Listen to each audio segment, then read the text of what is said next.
Hey guys, what's up? This is Dan here with GrapeVineRecording. Welcome back to Quick Tips. We are over a third of the way now, so it's, we're cracking on. It's very good. In this video, we're going to be talking about mix bus compression. It's something that's quite vital this day and age. It's something that's used quite a lot, and it's something that, to be fair, you can use quite early in your mix as long as you keep paying attention to it. The principles is quite simple. You've got all these tracks in your Pro Tools session or your DAW, and they all have to sum at some point to a stereo track.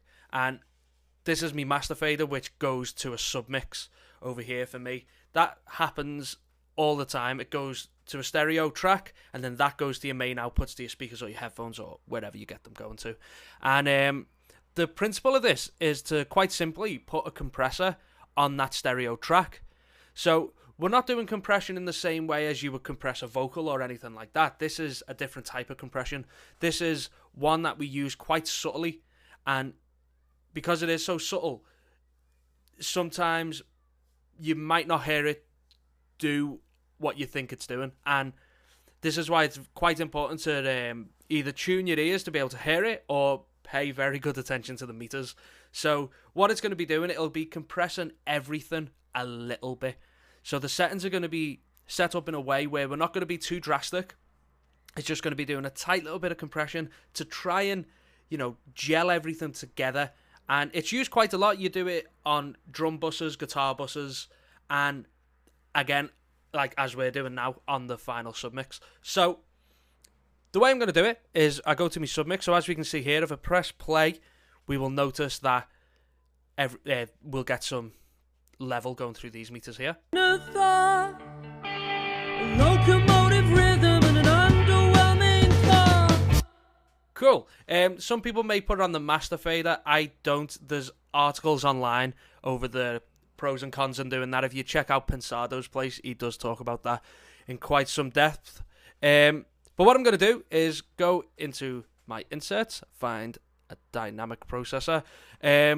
I'll use the Pro Tools one at first, and then I'll show you a compressor which is kind of made for that job.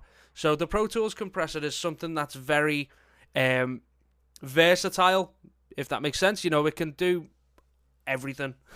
So what we're going to do is we're going to press play, and I will adjust the threshold just so I'm getting between 1 and 3. This is where you've got to start being careful, because some people will go down as far as 6, but what you've got to think of is that's minus 6 dB on everything. So that's a lot, So I'm going to go down to around -1 to -3, and we'll have a little listen. Thought, a locomotive rhythm and an underwhelming car.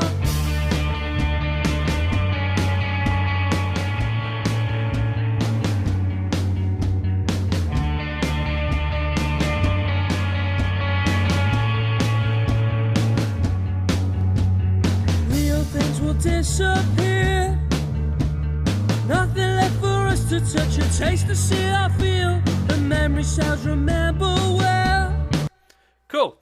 So what that's doing now is all of the high level things, like the snare, the kick, some of the vocals, that'll just get reduced in level just a touch. And what this is doing is lowering the dynamic range of our entire track. So it's lowering the distance between the lowest sound and the highest sound.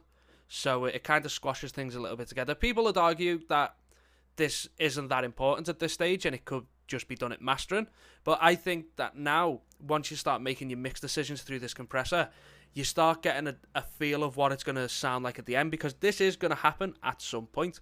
So that's how you do it with the Pro Tools compressor. I'll just bypass that. And what I'll do now is I'll go down to show you this solid bus compressor from Native Instruments. This is modeled on a SSL console compressor, so we'll do the same thing again. Again, looking between, about halfway up this. Thought, a locomotive rhythm and an underwhelming car.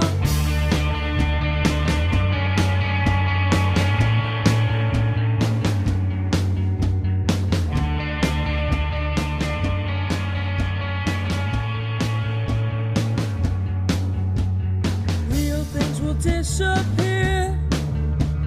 Nothing left for us to touch or taste or see or feel. The memory sounds remember well.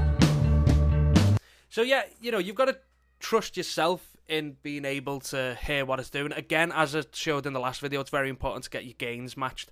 Otherwise, you might find that when you're compressing, it sounds a lot quieter, and you're like, oh, I don't like that. Or when you're compressing, your makeup gain's too high, so when you bypass in and out, it gets loud, and you're like, yeah, I like that, and you're not actually listening to it.